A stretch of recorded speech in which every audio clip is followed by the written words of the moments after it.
Tawid tayo ka-girls. Lamig ng tubig ka-girls. Linaw.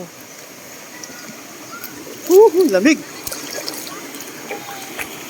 So itong tubig na to ka-girls, alam nyo yung Dilitiyon Resort, mas nauna pa to. So itong paliliguan namin, bababa pa to doon sa Dilitiwan.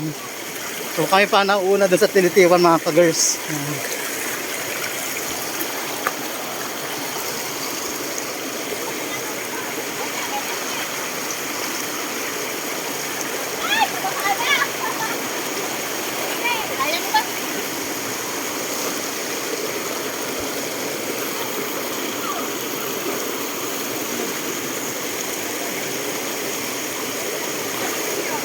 Lamig.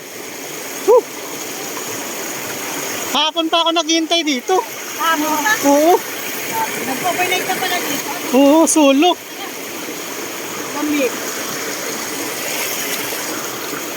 Malalim dito. Meron kaming pako.